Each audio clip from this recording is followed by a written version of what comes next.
نبی کریم صلی اللہ علیہ وآلہ وسلم کی جو محبت ہے ہمیں ہر چیز سے زیادہ محبوب ہونی چاہیے، ماں باپ سے، رشتہ داروں سے، بہن بھائیوں سے، اپنی دنیا کی اشیاء سے بڑھ کر ہمیں اللہ اور اس کے رسول سے محبت کرنی چاہیے۔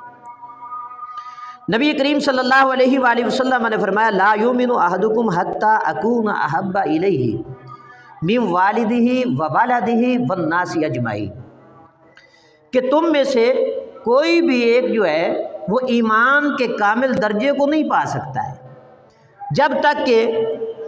وہ اپنے والدین، اپنی اولاد اور تمام لوگوں سے بڑھ کر جو ہے اللہ اور اس کے رسول کو محبوب جانے، اللہ اور اس کے رسول سے ہر چیز سے بڑھ کر محبت کرنے لگ جائے، وہی کامل مومن ہے، پکا ایمان والا ہے۔ اب جو بندہ ایمان کا دعویٰ تو کرتا ہے کہ میں ایمان والا ہوں، لیکن اس کے دل میں نبی کریم صلی اللہ علیہ وآلہ وسلم کی محبت نہیں، تو پھر کچھ بھی نہیں ہے۔ اللہ کی اور اس کے رسول کی محبت ہے تو پھر ایمان بھی کامل ہے، مضبوط ہے ایمان۔